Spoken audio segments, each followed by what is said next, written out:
আসসালামু আলাইকুম। স্বাগতম আমার লাইভ ভিডিওতে। আজকে আমরা কথা বলবো ট্রিপলি জব প্রিপারেশান নিয়ে, মূলত পাওয়ার সেক্টরের জব প্রিপারেশান।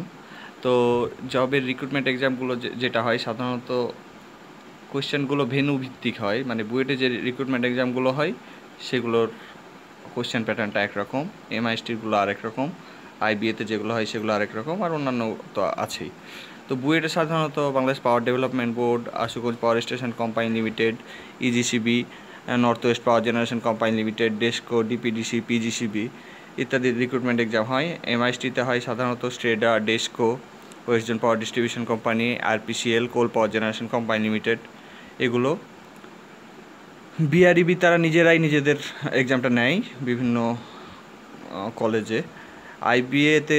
আইবিএ সাধারণত কোয়েশ্চেন করে petro Bangla, Bangladesh agricultural development board, gas distribution company এগুলোর।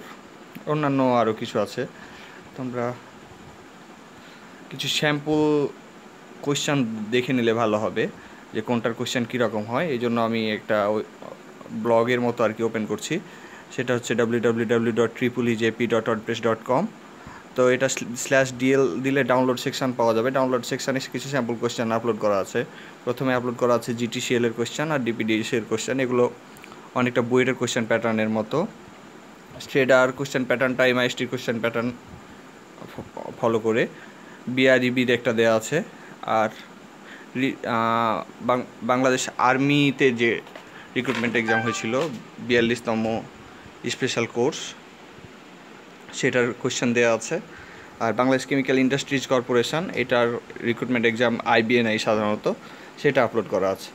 আর আমার বানানো কিছু লেকচার শিট স্যাম্পল দেওয়া আছে 2015 সালের, এগুলো এখান থেকে আপনারা ডাউনলোড করে নিতে পারবেন।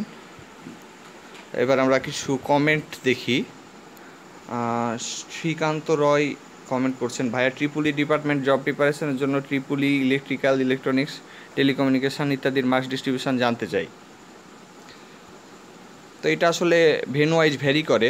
যেমন বুয়েটে যে রিক্রুটমেন্ট এক্সামগুলো হয় সেগুলো সাধারণত যেটা ফলো করে যে আপনার নন ডিপার্টমেন্টাল এমসিকিউ এক্সাম সাধারণত 30 মার্কসের থাকে, ডিপার্টমেন্টাল রিটেন থাকে 70 মার্কস। রিসেন্টলি এই ট্রেন্ডটা ফলো করছে। এর আগে যে ট্রেন্ডটা ফলো করতো সেটা হচ্ছে নন ডিপার্টমেন্টাল এমসিকিউ থাকতো 30 মার্কসের, ডিপার্টমেন্টাল এমসিকিউ 30 মার্কস এবং ডিপার্টমেন্টাল রিটেন থাকতো 40 মার্কসের। রিসেন্টলি উপরেরটাই ফলো করছে আর কি। এরপর এমআইএসটিতে যে রিক্রুটমেন্ট এক্সামগুলো হয় সেগুলো সাধারণত ডিপার্টমেন্টাল রিটেনে থাকে 80 মার্কসের, আর সাধারণ জ্ঞান থাকে এক কথায় উত্তর আর কি, এমসিকিউ টাইপ না, এটা সাধারণত 20 মার্কসের কাছাকাছি থাকে। এরপর আরও কিছু কোয়েশ্চেন আমরা দেখি, বিশেষ করে এমইএস মিলিটারি ইঞ্জিনিয়ারিং সার্ভিসের রিক্রুটমেন্ট এক্সাম সামনে, এটা নিয়ে প্রচুর কোয়েশ্চেন আসছে। ফয়সাল মাহমুদ সোহান লিখছেন, এমইএস এর কোয়েশ্চেন প্যাটার্ন সম্পর্কে কেউ কিছু জানলে কাইন্ডলি শেয়ার করেন। এমইএসের অ্যাডমিট কার্ড ডাউনলোড করার জন্য মেসেজ এসে খুব শীঘ্রই পরীক্ষা হবে মনে হচ্ছে। এ ব্যাপারে কেউ জানলে কমেন্ট করবেন আশা করি। ইঞ্জিনিয়ার নাইম লিখেছেন, এটার রিক্রুটমেন্ট এক্সাম 7ই অক্টোবর হবে সকাল 10টায়। কোয়েশ্চেন প্যাটার্ন সম্পর্কে জানতে চেয়েছেন উনি। ইঞ্জিনিয়ার শাহিনেরও একই প্রশ্ন। আব্দুল সালাম রাফি জানতে চেয়েছেন একই প্রশ্ন অনেকবার আসছে। আচ্ছা, আমি এটা সম্পর্কে একটু বলি। মিলিটারি ইঞ্জিনিয়ারিং সার্ভিসের প্রশ্ন সম্পর্কে সরাসরি ওইভাবে আইডিয়া নাই, তো গেস করতে পারছি কিছুটা। সেই গেস থেকেই বলছি যে এটার কোয়েশ্চেনটা 33তম ওই বিএমএ স্পেশাল কোর্সের যে কোয়েশ্চেনটা আছে ইএমই, এটা এইটাই হতে পারে আমার ধারণা। এছাড়া মিলিটারি রিলেটেড যে কোয়েশ্চেনগুলো ছিল সেগুলোর একটা লিস্ট এবং কত তারিখে কোথায় পরীক্ষা হয়েছে সেটারও একটা তালিকা দিয়ে দিয়েছি। এই কয়েকটা কোয়েশ্চেন দেখলে আপনারা আমার মনে হয় একটা আইডিয়া করতে পারবেন, যেটা 2016 সালে যে বাংলাদেশ অর্ডিন্যান্স ফ্যাক্টরির রিক্রুটমেন্ট এক্সাম হয়েছে, West zone power distribution company limited হয়েছে 2016 এই মার্চ মাসে। এমআইএসটি এমএসসি অ্যাডমিশন টেস্টের কোয়েশ্চেন, রিভার্স রিসার্চ ইনস্টিটিউট, কোল পাওয়ার জেনারেশন কোম্পানি লিমিটেড, এগুলা। তাছাড়া আমার লেকচার 3-4 যেটা আছে সেটা এমআইএসটি স্পেশাল, সেখানে বেশ কিছু কোয়েশ্চেন পাবেন আপনারা, সেই প্যাটার্নটাও ফলো করতে পারেন। নেক্সট হচ্ছে বিআরইবির বলার কিছু নাই, এমসিকিউ কোয়েশ্চেন আসে, কোয়েশ্চেন প্যাটার্ন একটা দেয়াই আছে। আমার 13 নম্বর লেকচার সিটটা এই রিলেটেড। যা হোক, এখানে এটার জন্য আপনি যেটা করতে পারেন, ওই যে থেরেজার একটা বই আছে, electrical, electronic and communication engineering objective type, ওই বইটা থেকে আগে বেশ কিছু কোয়েশ্চেন আসতো, এই এমসিকিউ কোয়েশ্চেনগুলো সাধারণত রিপিট হয়। আর রিটেনের জন্য দুইটা কোয়েশ্চেন দেখলে আইডিয়া পাবেন। আমি আরবি নিয়ে আর ডিটেল কিছু বলতে যাচ্ছি না। এরপরে যেই কোয়েশ্চেন আসছে আপনার ফেসবুকে বিসিআইসি নিয়ে, বিসিআইসির কোয়েশ্চেন প্যাটার্ন সম্পর্কে অনেকেই জানতে চেয়েছেন, এমসিকিউ হবে না থিওরি রিটেন হবে ইত্যাদি ইত্যাদি অনেক কিছুই। তো এই রিলেটেড একটা কোয়েশ্চেন আমি অলরেডি আপলোড করে দিয়েছি ওই যে ডাউনলোড সেকশানে, ওটা চেক করলে অলরেডি আপনারা পাবেন।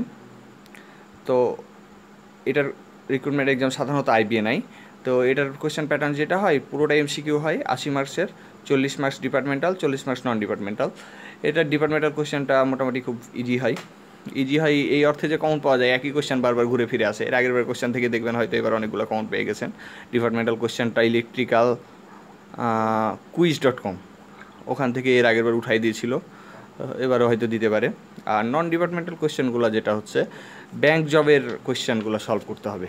আর রিসেন্ট ব্যাংক জবের কোয়েশ্চেন, যেহেতু আইবিএ কোয়েশ্চেন করছে, ব্যাংকের কোয়েশ্চেনগুলো সাধারণত আইবিএ করে, সুতরাং ব্যাংক জব কোয়েশ্চেনগুলো সলভ করলে আপনার যে ইংলিশ, ম্যাথ, জেনারেল নলেজ সেগুলো সম্পর্কে মোটামুটি আইডিয়া পেয়ে যাওয়ার কথা, সেটাই কাজে লাগবে আমার মনে হয়।